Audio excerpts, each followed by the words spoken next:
Robert Anton Wilson, welcome back to Something's Happening. It's great to be here again. Even at this odd hour. Oh, it's a great hour. This is when all the brightest people are up. Are you a night person sometimes? Oh, yes. You just completed a world tour. Yeah, I was all over Europe and all over the States and Canada and here and there. 2388. That's a hot number. Well, the 23 is for me and the 88 is for Mendeleev's periodic table of elements. I thought it was for 1988. Next year it'll be 2389 if you work out a deal with General Telephone.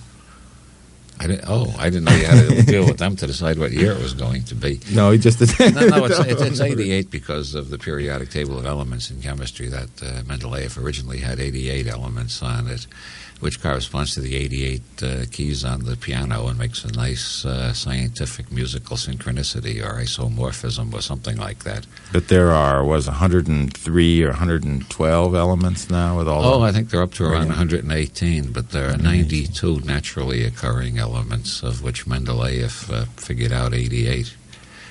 That was good score. That's a very good score. Good score. Now, the pianos don't seem to be getting longer. As a matter of fact, the synthesizers, the current keyboards have less than 88 keys, so there seems to have been a breaking of communication between the periodic table and the piano makers, or the keyboard makers of the world. Well, maybe science is developing faster than art. That's a thought for the artists to worry about. Should make them try harder to be more original.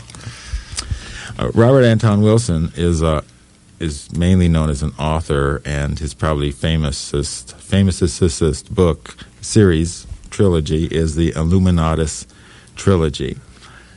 And his most recent book was the New Inquisition. No, my most recent book is Wilhelm Reich in Hell. Oh, I thought I hadn't heard of it because I was illiterate, not because it was new. Is it about Wilhelm Reich? It's in two parts. It's an essay about Reich, which is also an essay on the predominant forms of fallacious thinking and how to recognize them, how to avoid the usual traps of language and false logic. That's preparation for dealing with the second part, which is a play about Wilhelm Reich and the people who prosecuted and imprisoned him and burned his books and smashed his scientific equipment with an axe. Those were the leading rationalists in the United time. States. It happened in the United States. Yes. In 1956. 56. They burned all his books in an incinerator. They threw his ass in jail, and they chopped up the scientific research instruments in his laboratory with an axe. He died in jail. He died in jail. He was an eminent psychologist and he researcher. was considered Freud's most brilliant pupil at one point. And he's actually, Reichian therapy is kind of accepted now. There's hardly any type of therapy practiced in California that doesn't derive partially from Reich. All types of body work are based on his original investigations of how body armor is related to emotional distress and personality type. That's right. And acting out, like they do in the encounter groups, that comes from Reich's type of therapy. He insisted on eliciting raw emotion from the patients. What was the rationale behind the U.S. government's smashing his equipment, burning his books, and arresting him? What did they tell the press? Oh, they declared that he had that the device, his latest invention, which was known as the orgone accumulator, they said that was a fraud, a quackery, unsound science, and it didn't have any physical effects. What the orgone box? This is the great crime here, which has been repeated by several individuals throughout the centuries. The great crime is messing with new energy that the current scientific establishment does not want to mess with. They don't want to know about it. They don't want to deal with it, and they don't want anybody else to know about it either.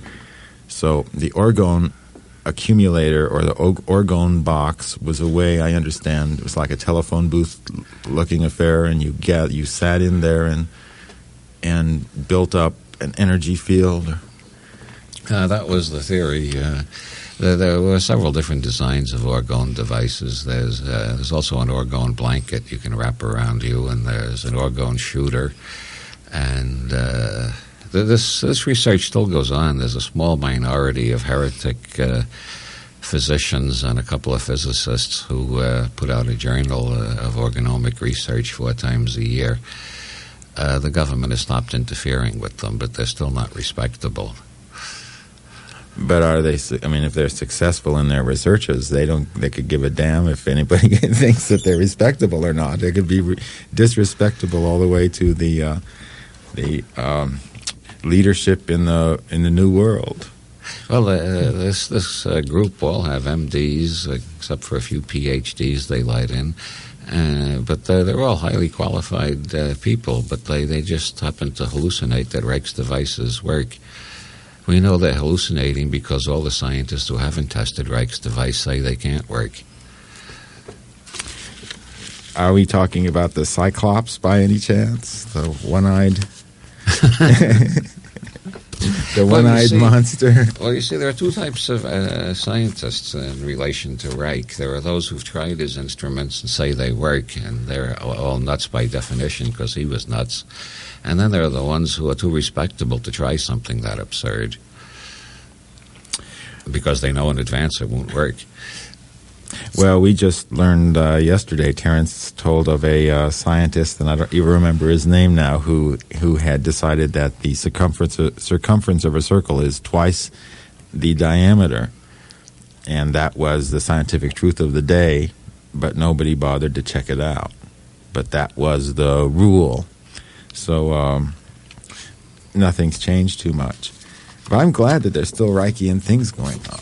And I'm going to have to get this book because Reich is a major influence not just on current psychiatry and psychotherapy, but he's a major influence on a lot of radical sociology, too.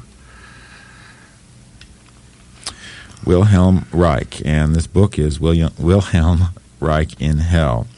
I remember vaguely a story about electrical storms, that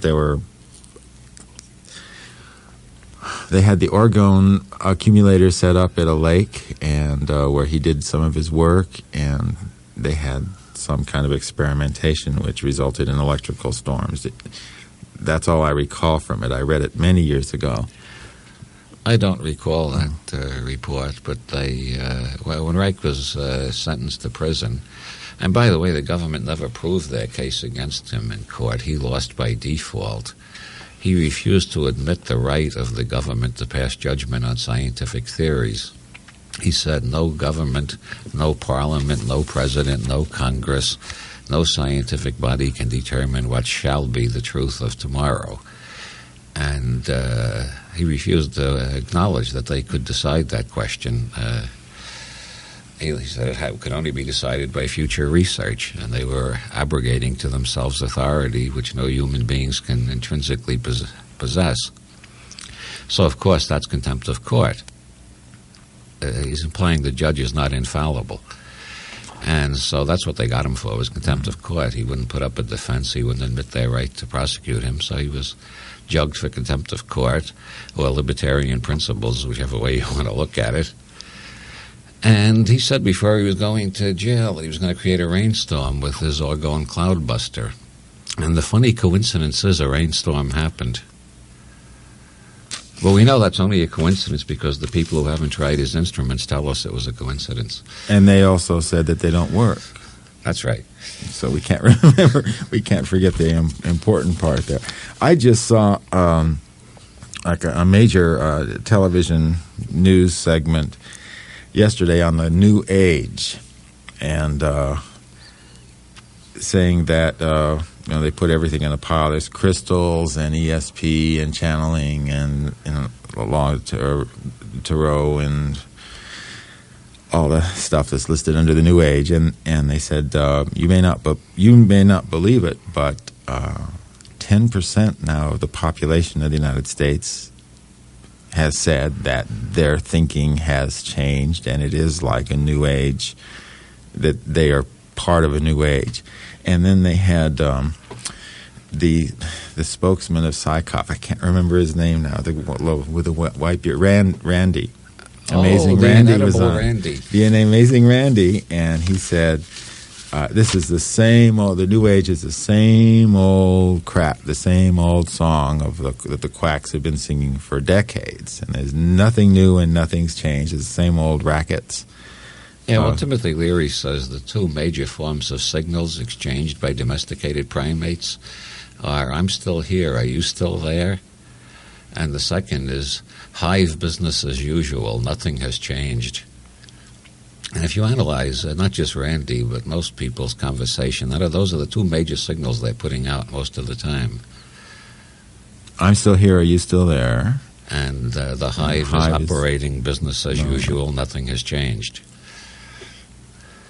That sounds about right. That's what's known as reassurance. Yeah. That's the way we maintain our reality tunnel. Uh-huh.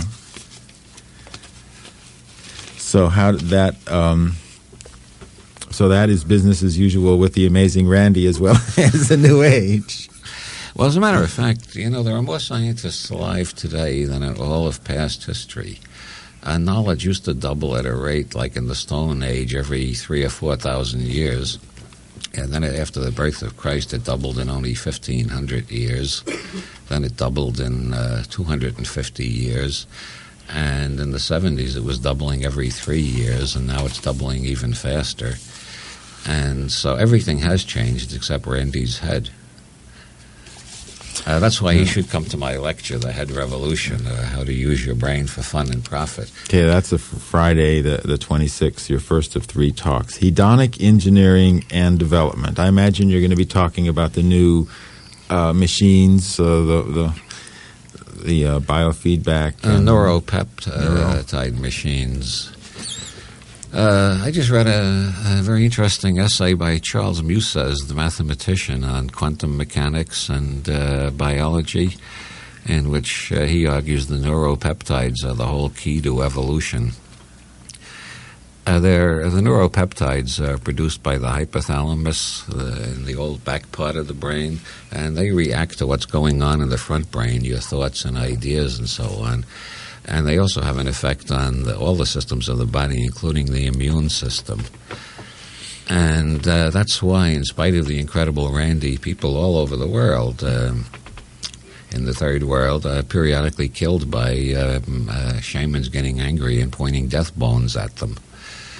And that's why people get well sometimes when the doctors say they have to die. People pray and get well, and the doctors say God healed them.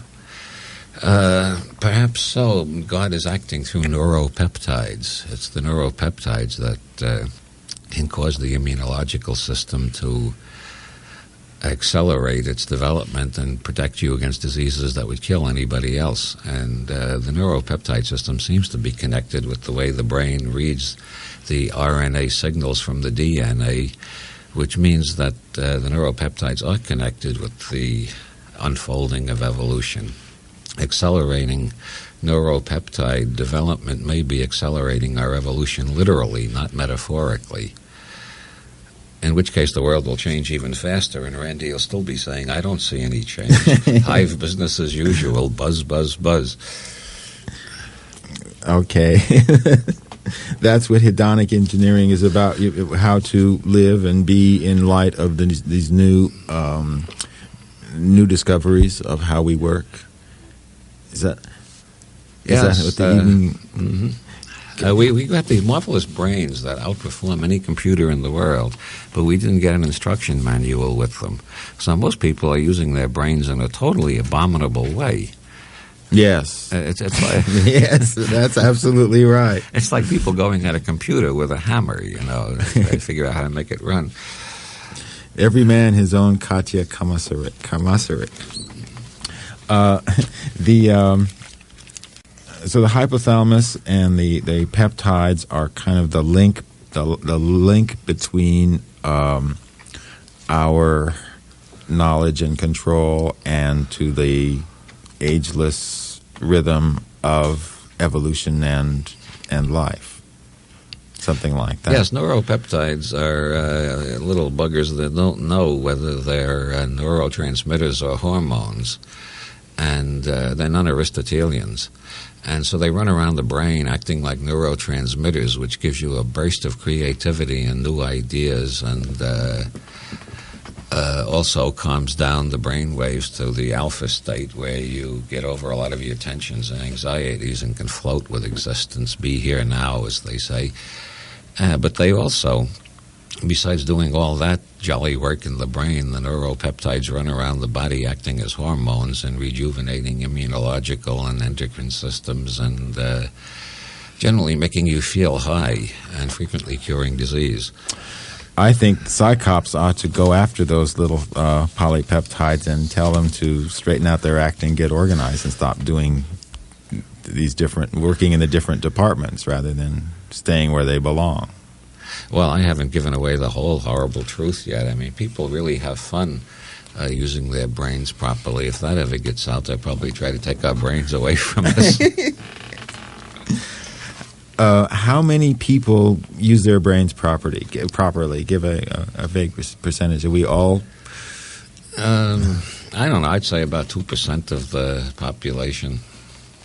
Now, does this have to? And that's only spotty in most cases. I abuse my brain horribly still, after 30 years of study of how to use the human brain.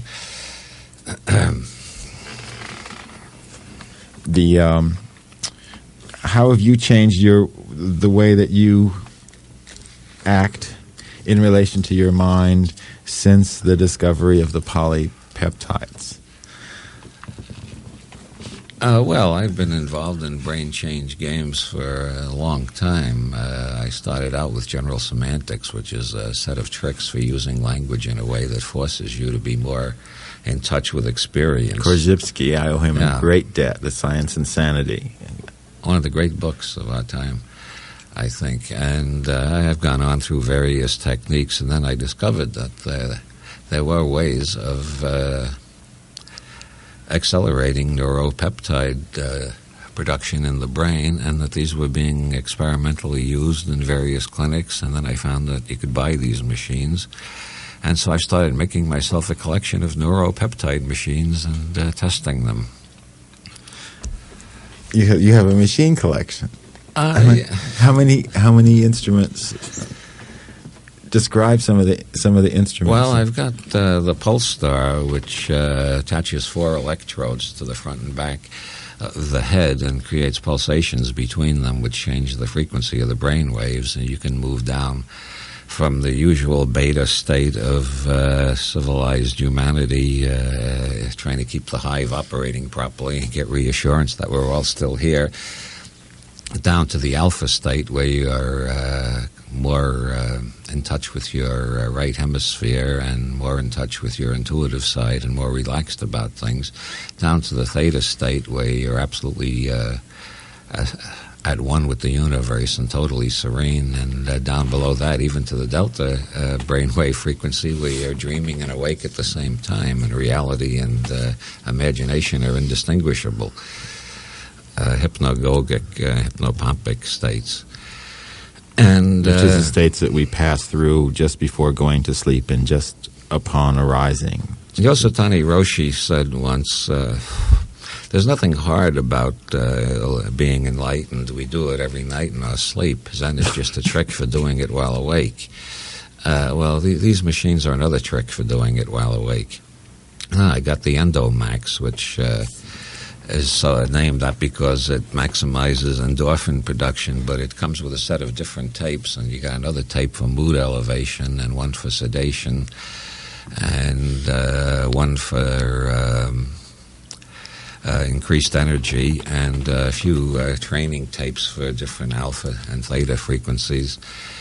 And then I've got the NeuroPep, which is the world's greatest light and sound show, You got earphones and goggles, and it tends to generate an out-of-body experience of some sort rather rapidly. So are these things, you're going to demonstrate these things or just discuss them at that evening? Some of them will be for sale there, I think. I may have a few demonstrations. The following night, Saturday, the 27th of February, is just an evening with Robert Anton Wilson. Anything can happen. I mean, you have no plans. Well, I know. It's just going to be a party. I have some definite plans. I'm going to inflict one of my poems on the audience. I'm going to tell jokes, and I am going to discuss the human potential and future evolution. And anything else that can happen.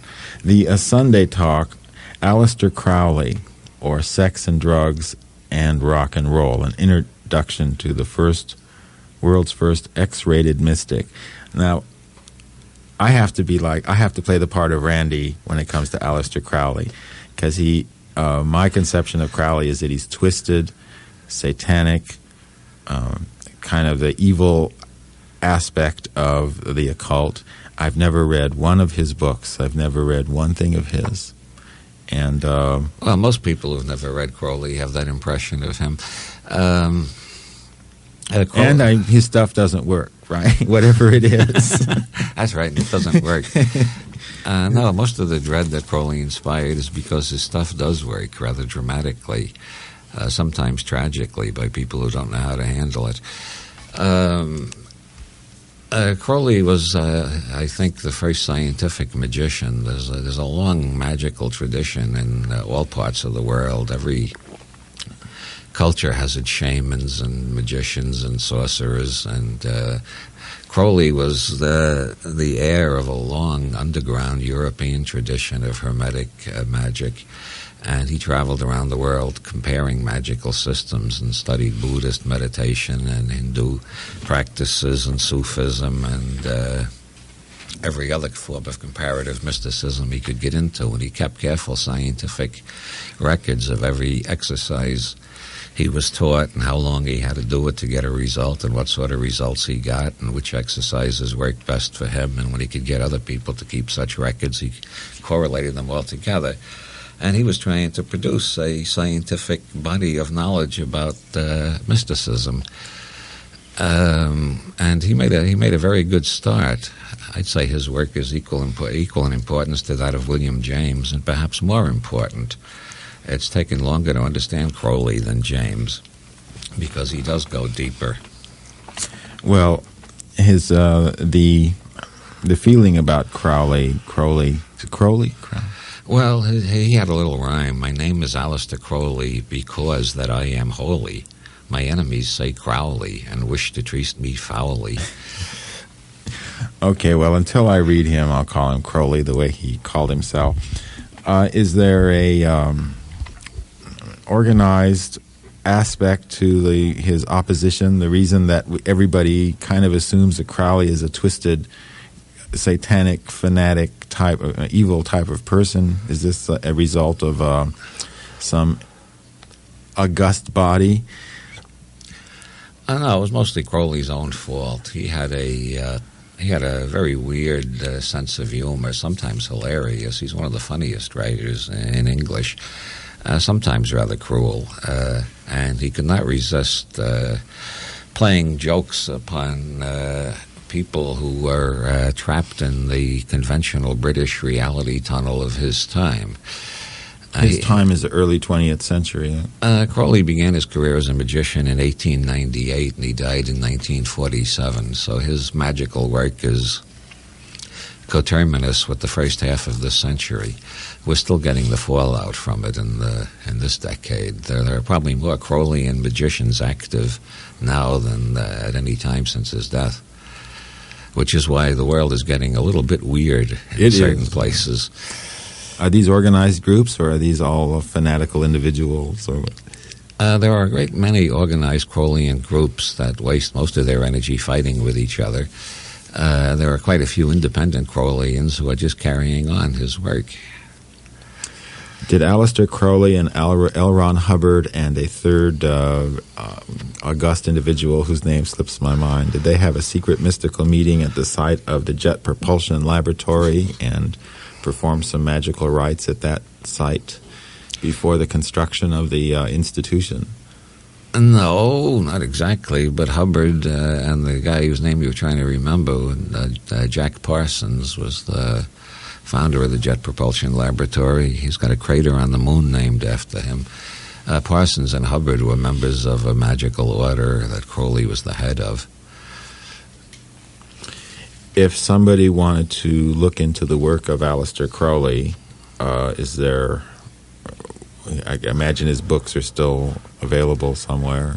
Yeah, they're not as easy to find as Harold Robbins, but if you go into three or four New Age bookstores, you're bound to find a couple of Crowley's books. Crown books. Aleister Crowley was selling for $49.95, so we're selling it for $39.95. Where? And what is the book? Oh, I think the best one to start on is Magic. He liked to pronounce it that way, to refer to the ancient mages. It was the science founded by the ancient mages, the way he saw it. So he pronounced it Magic. And that's in three parts. The first part is on yoga. The second part is on the implements of magic and the magic. And the third part is Magic in Theory and Practice, which is a hilarious put-on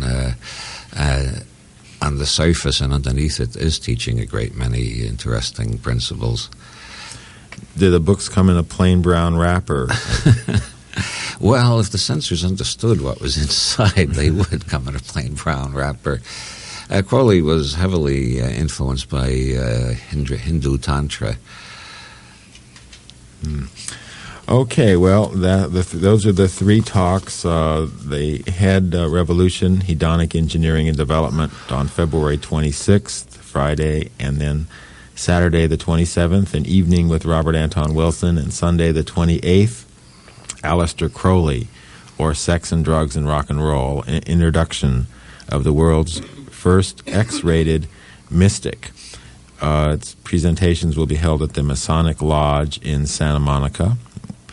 All performances begin at 7:30, and $10 prepaid, $12 at the door, $25 for all three.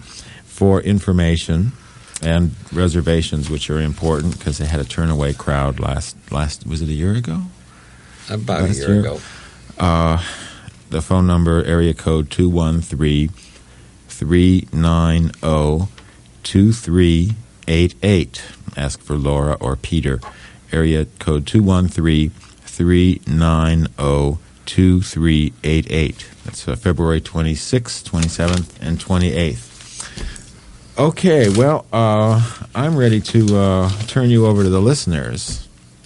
Okay, let them have at me. On thinking of your coming back, I played the tape of last year's program, and I remember being blown out by the phone response. The phone company has fixed that now, and after you ring for a couple minutes, you are automatically disconnected. But be that as it may, if you want to talk to Robert Anton Wilson, just call area code 818-985-5735, otherwise known as 985 KPFK. We answer you on the air. I will answer you on the air, and until then, you will just be ringing. Okay.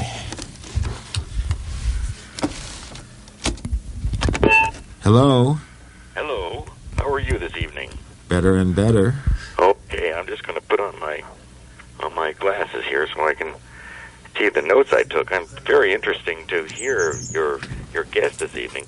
My name is Frater Mellon, and as I'm the president of the OTO here in California, which is the magical group that Aleister Crowley, as you pronounced it correctly, founded here a long time ago.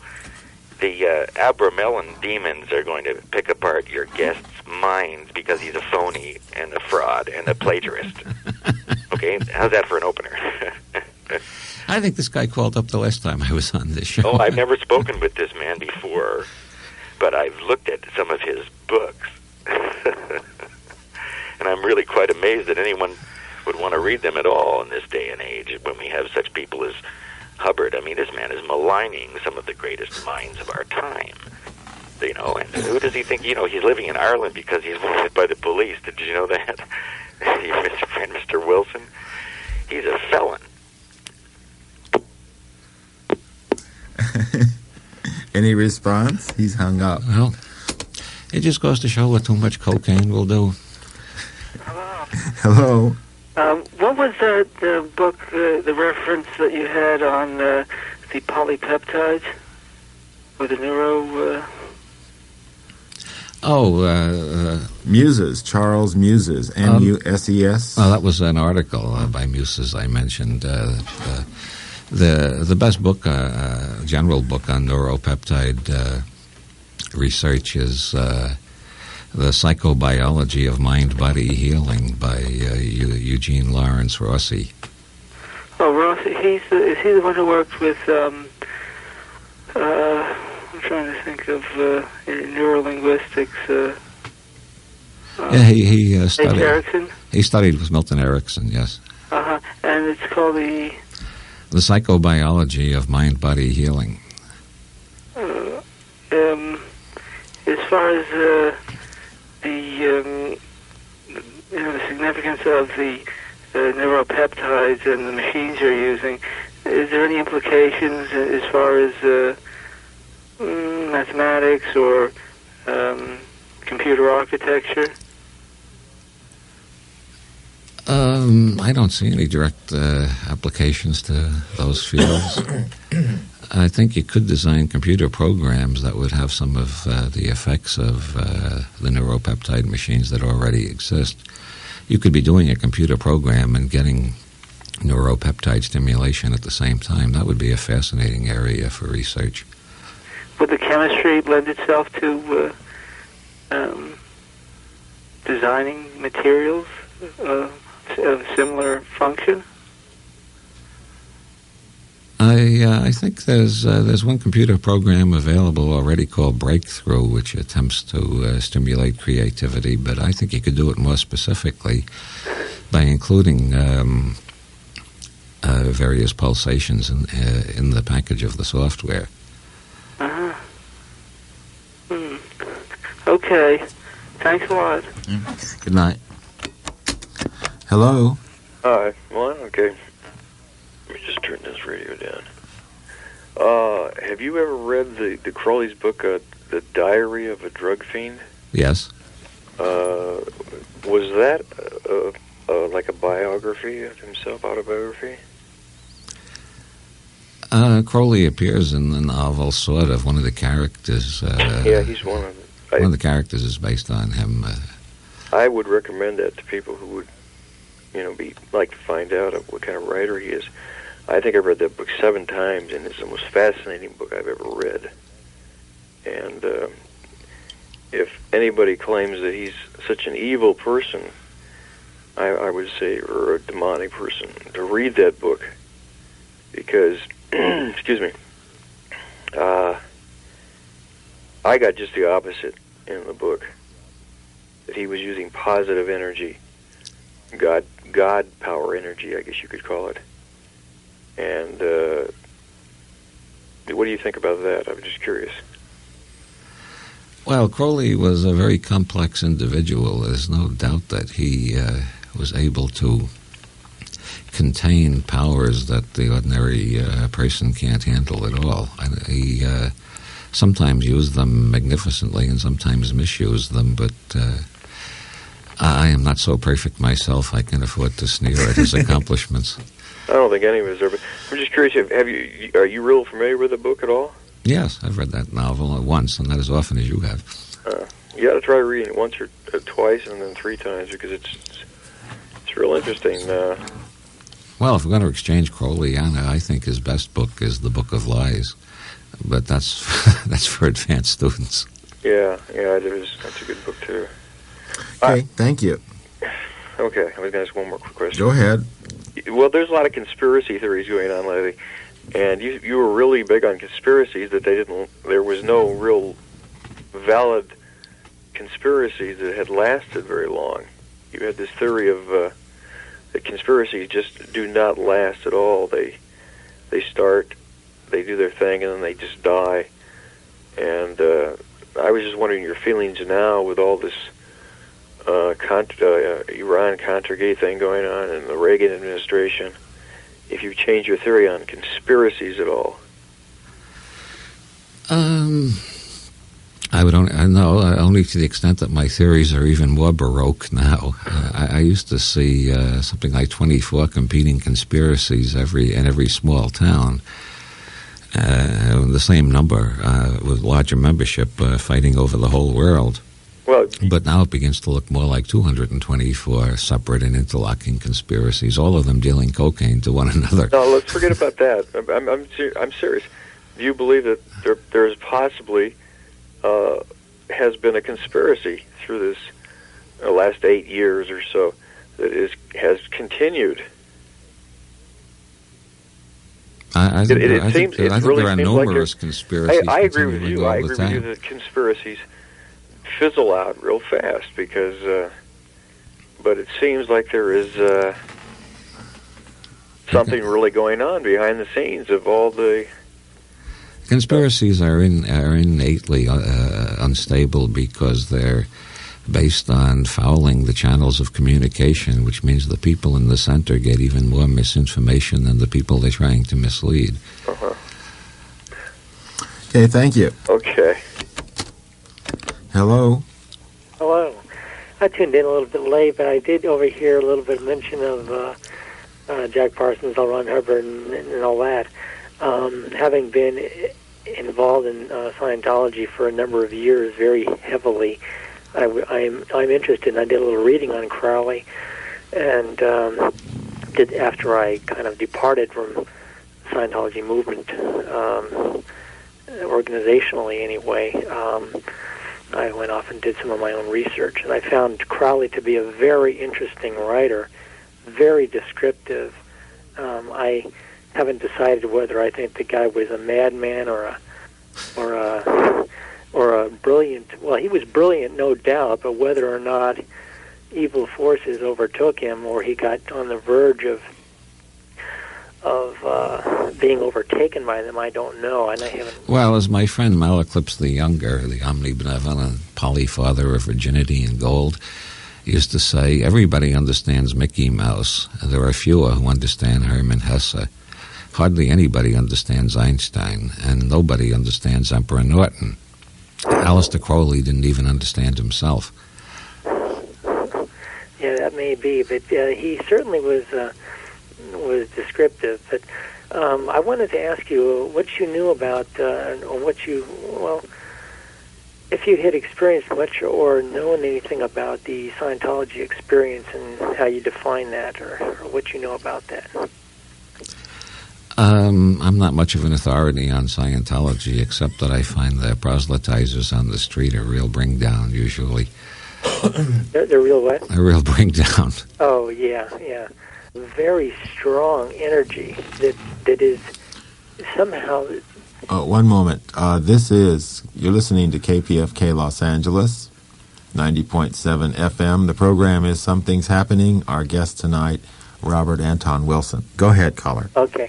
Well, I was just saying that what happens from my view is that people get into Scientology and something of a higher nature happens, and I've looked into a number of other practices, and it's not quite the same as like what described as raising Kundalini or other things. It's something a little bit different, and it makes a total zealot out of the people very often. And it seems like it's an energy that is just like goes all the way, just like runs right through the spirit of the person, and then I guess they kind of grab a hold of that in the organization. And anyway, I guess the person gets convinced or brainwashed some way, because on one hand, there is tremendous benefit in some of the techniques. But on the other hand, it is then manipulated into this organizational structure. And, well, my experience was it was good for a while, and then after a while I totally burnt out on it. But that's what happens, is it's kind of like a do or die in the attempt. I mean, if you read the policy of Ron Hubbard and such, it's like we're out to save the universe, and this is our last chance, and it goes into a lot of whole track space opera about how many times we've failed in the past and how we're now... Okay, thank you. Okay. We all create our own reality tunnel. And Hubbard was a science fiction writer, and he created a science fiction reality and managed to mesmerize a lot of other people into that reality tunnel. Artists have a seductive way about them sometimes. Hello? I'd say you're quite an artist yourself, Mr. Wilson. I'd read your Cosmic Trigger, and it touched me very deeply. In fact, I feel very connected to Cirrus. I was wondering, do you have any... Can you elaborate a little bit on that book and what made you write that? Well, that was an attempt to write a history of my experiments in brain change up until that point. The book turned out to culminate with terrible events in my life, but the intent of the book was to be an account of brain change experiments. And I suppose I will have to write a sequel to it fairly soon, because I have gone on experimenting and found more interesting capacities within each of us that I would like to report on. My report to you on that is a lot of the information was, it seems like it was spontaneous, and to me it all seemed very correct. The coincidence of 23 and 5 coming up so many different times. Well, there was a movie, actually a couple movies. One was the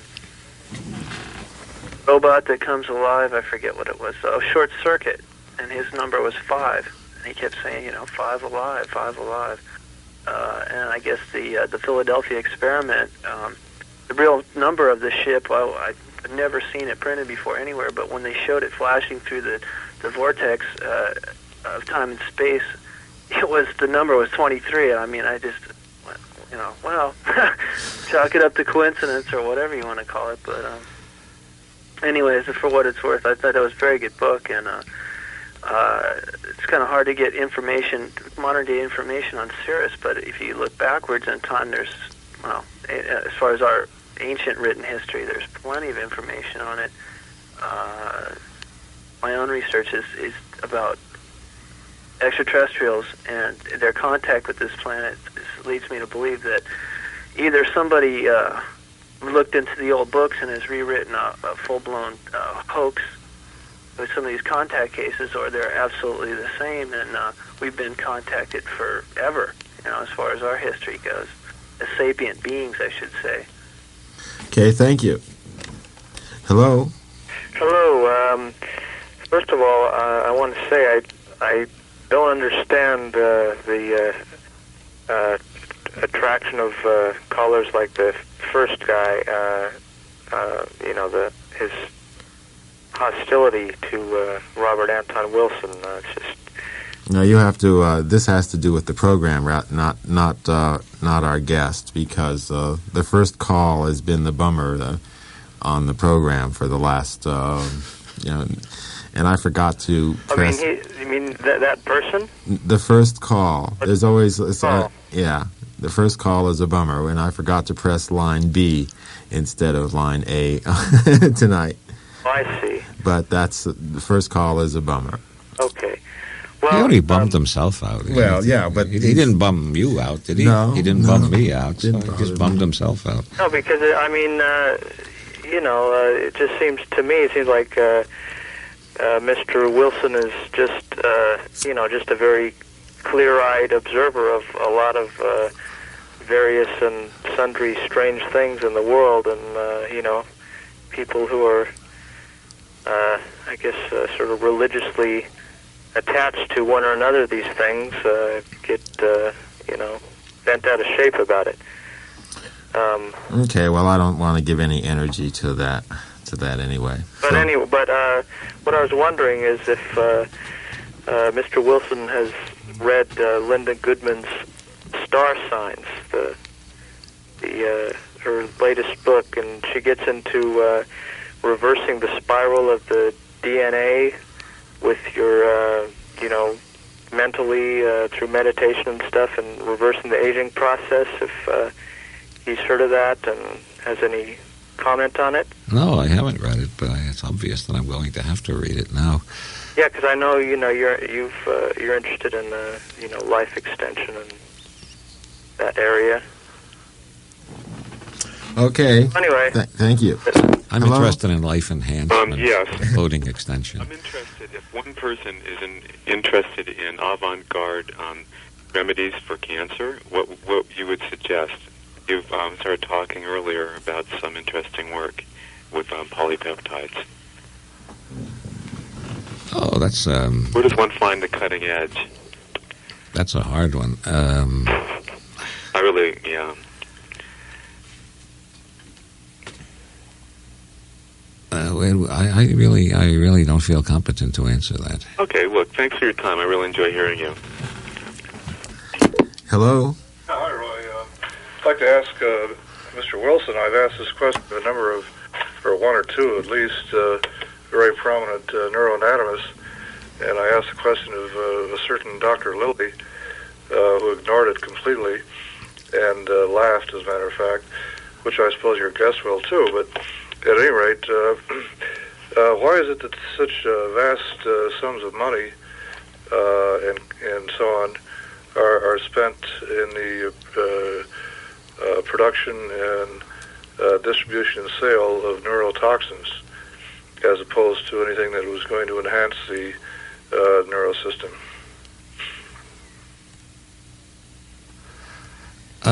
Why is so much spent on neurotoxins? Neurotoxins, like cocaine hydrochloride is a poison. It's a Class A poison, and most of the other things are too. I think there's more money in that field immediately. I think that's the reason. Like sunspots in the M. Meissner 25 galaxy or something that causes this, but I'll wait and listen to your response. Okay, thank you. The only thing I can figure out is that the neurotoxins have more immediate short-term profits in them. And neuroenhancers would not be profitable, which is why the drug companies were not interested in psychedelics, because it's something that you don't have to take every day or every week or every month, and it's something that's not habit-forming, and so there was really no profit in it. They're interested more in drugs which don't work, which you have to take all the time, and which are addictive. And that's where the profits are. Well, that's what I said. I think it has something to do with profit. Hello? You're on the air. Hello? Hi. Ah, thank you for calling. Yeah. I guess I'm going to shock a lot of people, but Aleister Crowley was one of John Lennon's favorite people. And it's little known, most people who do read him, that there are 3 books of poetry called the works of Aleister Crowley, which are very beautiful. The Book of Lies is also one of my favorite books. I missed what Mr. Wilson was saying at the first of the program about the number 88.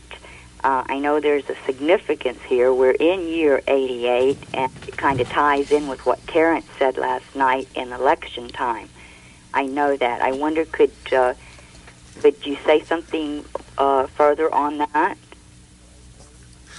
On number 88? I was being whimsical about the 88 keys on the piano and the 88 elements in Mendeleev's original table of chemical elements. I wasn't entirely serious about that being a significant isomorphism, but then again, who knows? You can't overlook the Oldsmobile 88, which is one of the classic automobiles, and it's been around for decades. Well, okay. From my research, I can say, watch the number 88. Watch that number. I'm glad to hear that you're writing a sequel to the Cosmic Trigger. I think in the Book of Lies, when he talks about the number 23, I don't know whether it was in there or I found it somewhere else, but it was a military term, like 23 skidoo means get out, get out. Yeah, well, that's the subject of Chapter 23 of the Book of Lies, getting out. Yeah, I thought I remembered that correctly. See, I was arrested about 3 times in North Carolina for reading his books. My friend used to fly to New York to buy them. You were reading the books, and the police broke in and busted you? Yeah. So the South really, the right wing, like in the South, they watched anyone who read these books.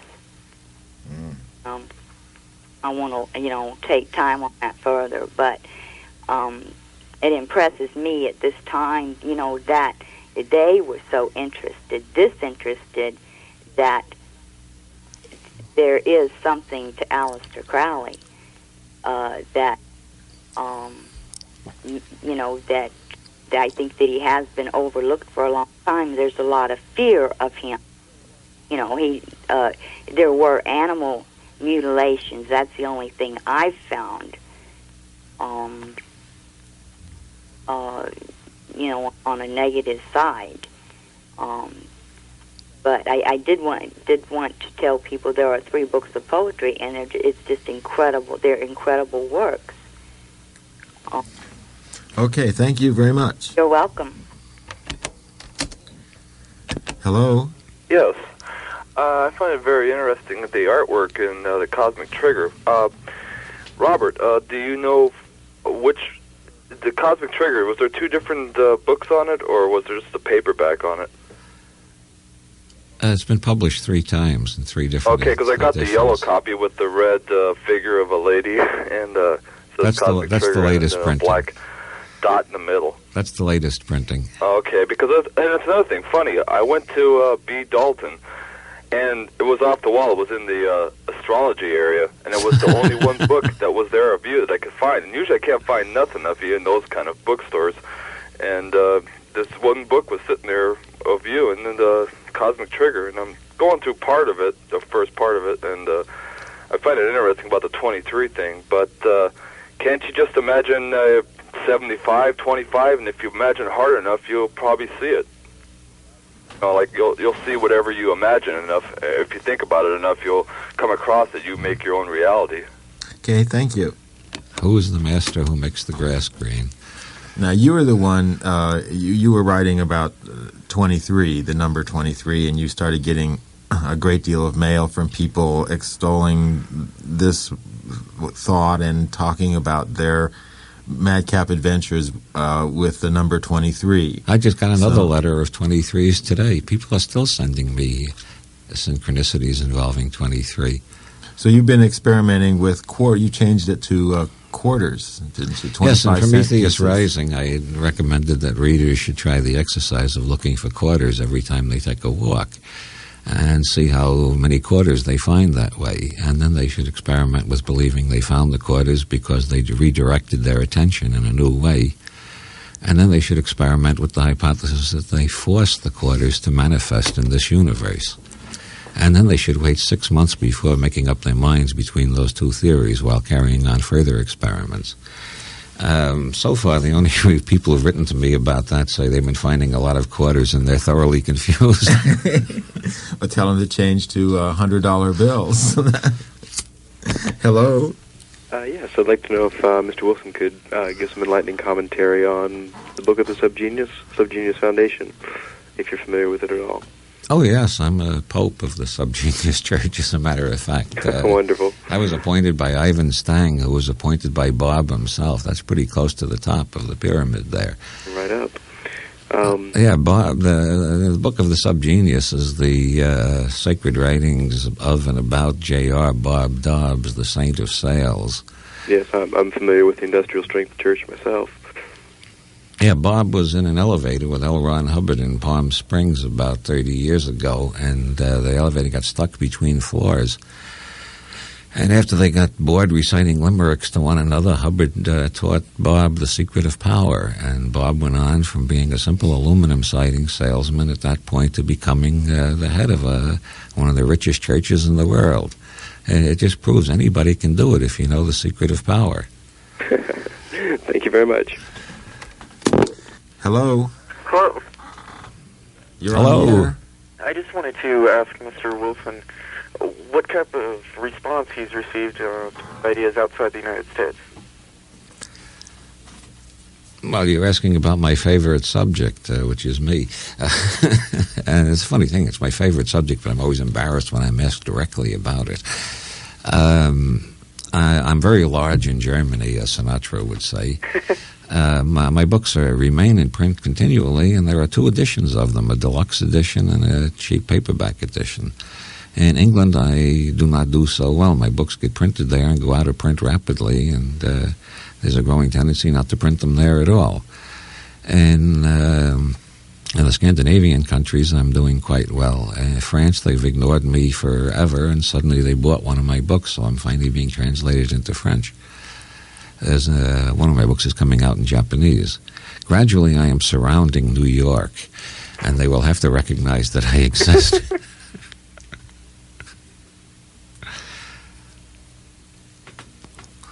Oh, what's this long silence? Anything else? That was basically it. I was just wondering what people who were basically raised with a different type of surrounding, whether they had a different outlook on what you had to say, or if basically you were received the same way by all people, or whatever. Okay, thank you. Hello? Hello? Yes, hi. I was just wondering, I don't really know too much about your guest at the moment, but I'd like to know, he's president of the Illuminati, and what is that? What kind of organization is that?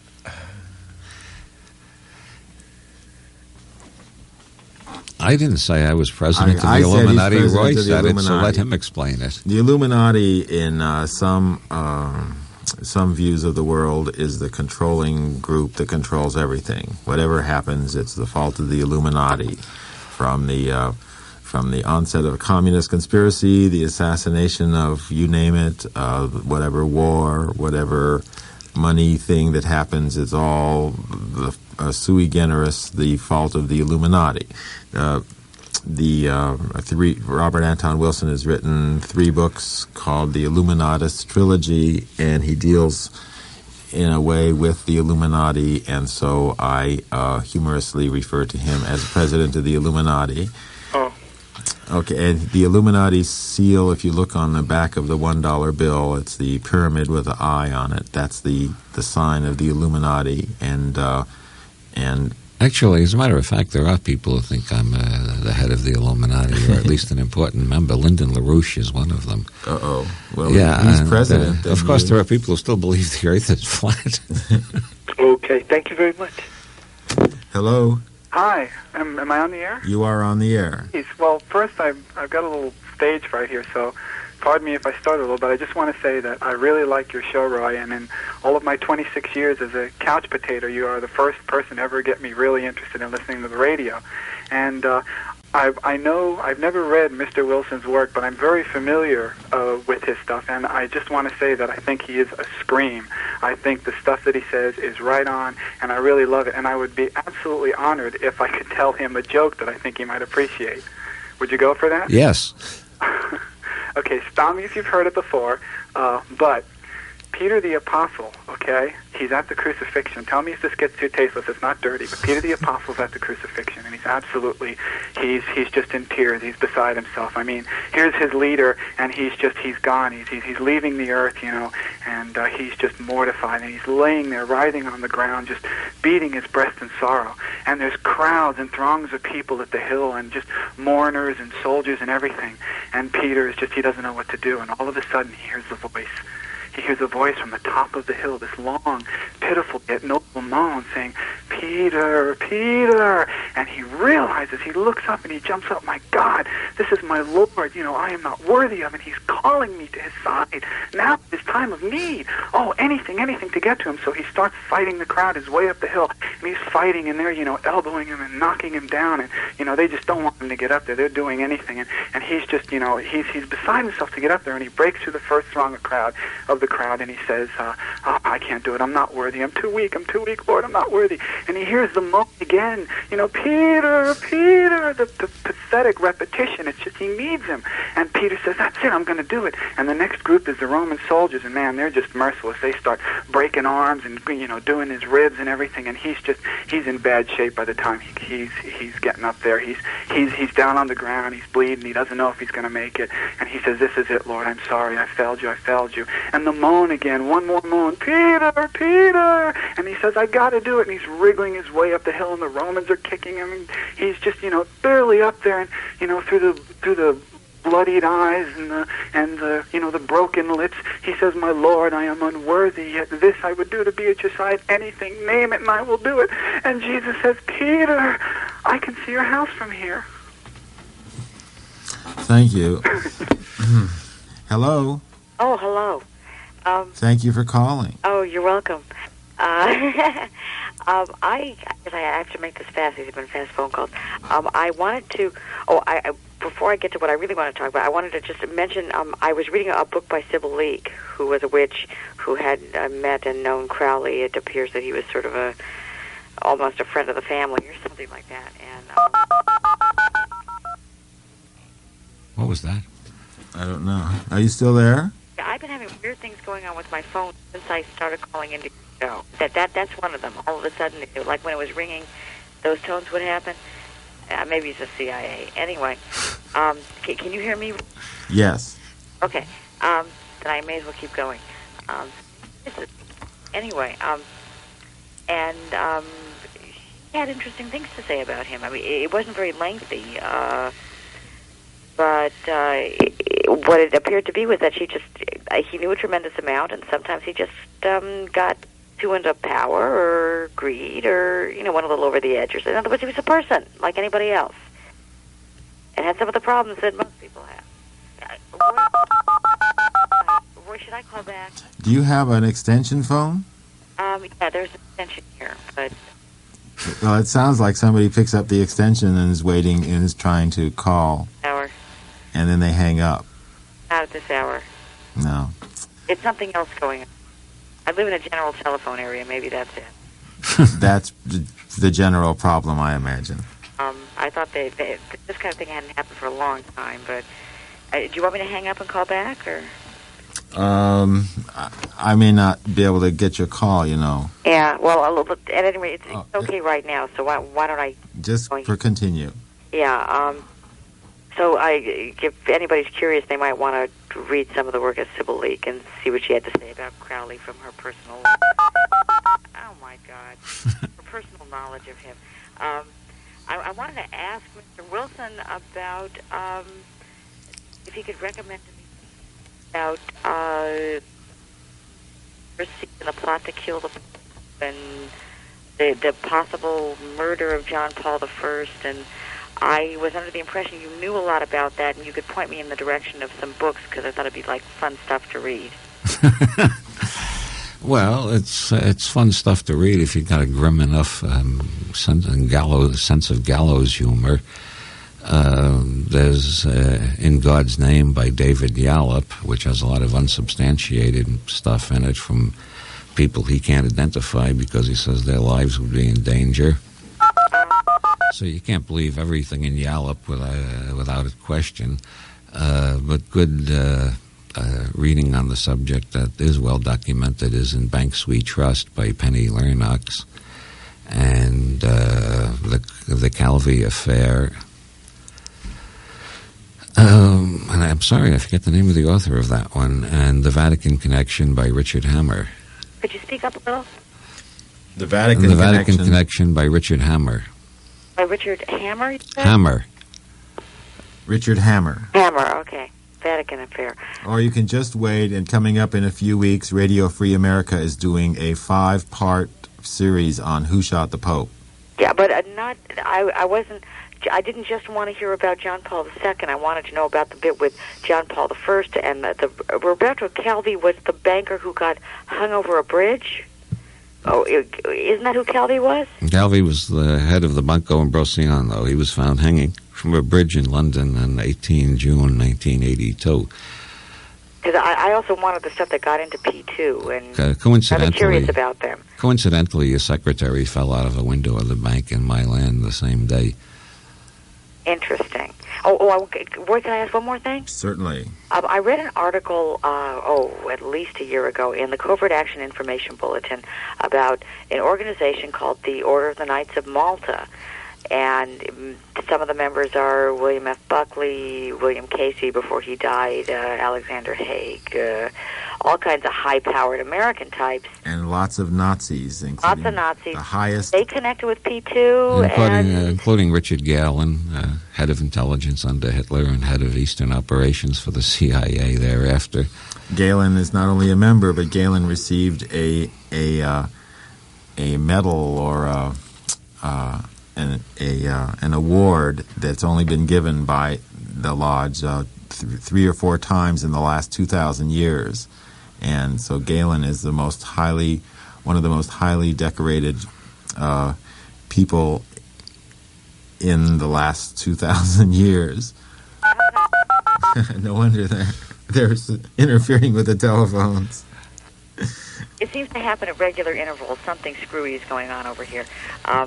But I must have missed that part of it. This was over Radio Free America, them talking about the Knights of Malta? Knights of Malta, yeah. Because William F. Buckley is on TV once a week. I tend to wonder what he's up to and what he's into. And I think that Chrysler guy, Kaya Koka's in it, too. Oh, really? Yeah. Interesting, because Al Haig is, Bill Casey was. Claire Booth Luce is a dame of Malta. Frank Sinatra wants to be in, but they don't let him in yet. Really? I guess they're waiting for another platinum album or something. I don't know. Really? So anyway, The Vatican Affair by Richard Hammer, and that should sort of get me started. In The Vatican Connection. A Vatican Connection. And in Banks We Trust by Penny Lennox. That I know. That's by Penny Lennox, right? That's right. Yeah, I didn't know that there was anything about P2 in there. That's. By the way, for anybody out there who doesn't know, this is a really important book talking about international banking and Latin American loans that they got from U.S. banks, and just to understand what's going on in the world right now. It deals to a great extent with the cocaine business and how the money is laundered through various banks, especially the Vatican Bank. Yeah, I'd been meaning to read that for a while, and I had no idea that the Vatican Bank and P2 was, wonderful. Most of the wars in Central America seem to be conflicts between rival gangs of cocaine smugglers. Really? Would you say the same that was even the case in Nicaragua? Oh yeah, both sides have been found to be involved in the cocaine business. Really, I had thought that Nicaragua. The Reagan administration couldn't actually find any dirt on the Sandinistas in regard to cocaine dealing.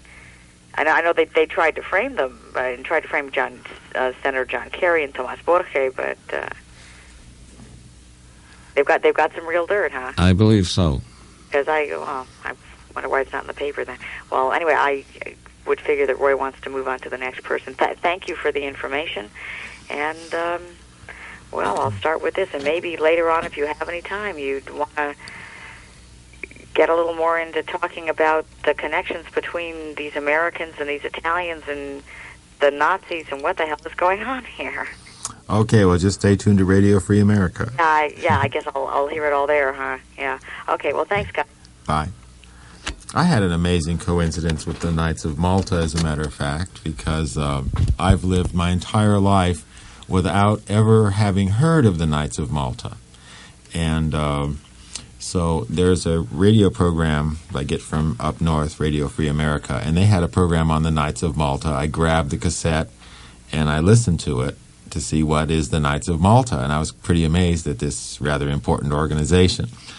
And within, it took me a few days to listen to the whole show, and then within a week, I went to buy some flowers for a friend's birthday, just driving along a street, wanted some flowers, saw a flower shop. The next one that came up, stopped there to buy some flowers, and got a beautiful basket.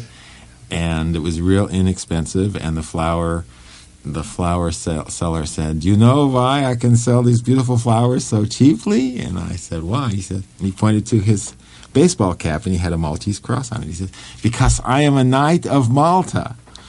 And I said, "I've been alive for 50 years almost. I never heard of the Knights of Malta till 2 weeks ago, and now I get to meet one." Then he says he wasn't really a Knight of Malta, but he had the... But that's one of these things that I had the Knights of Malta on my mind, and boom, somebody, total stranger in a total random place, starts talking about the Knights of Malta. He says, "You know the Knights of Malta?" And I said, "Oh, yeah, well," I went on talking about the Nazis and Haig and Casey and Galen, and he was impressed with my brilliant knowledge of the Knights of Malta. But that was a rather bizarre coincidence. There's an English journalist named Gordon Thomas who has alleged that the Knights of Malta act as couriers between the Vatican and the CIA. Well, they certainly got the personnel. Hello? Good morning. Basically, I wanted to thank Mr. Wilson for all of his works, for being a voice of agnosticism and intelligence, and in rereading Wilhelm Reich today, I was struck by the line by the ringmaster where he is asking Reich to drink of the water of reality and forgive his enemies, something which I find very difficult, but I think is perhaps the most important thing of all.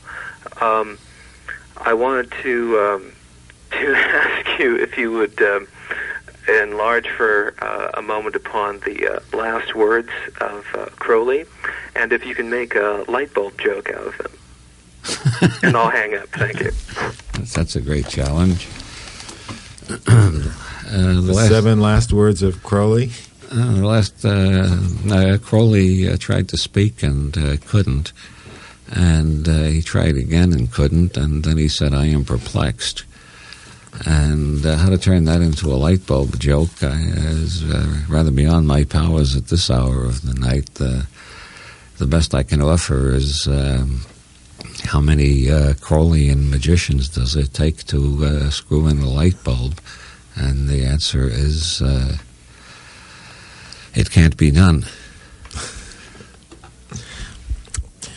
This is KPFK Los Angeles. We have been on the air live with Robert Anton Wilson. His books can be found either in the science fiction section or the fantasy section, maybe the astrology section, maybe novels. They've never really found a adequate a place. Where would you prefer your books to be found? In the bookstore? Oh, in true romances. That seems to be the part of the bookstore where most of the shopping is done. True romances. I think we're probably ready to say goodnight and keep the lasagna flying over Palermo. Okay, thank you, Robert Anton Wilson. This is KPFK Los Angeles.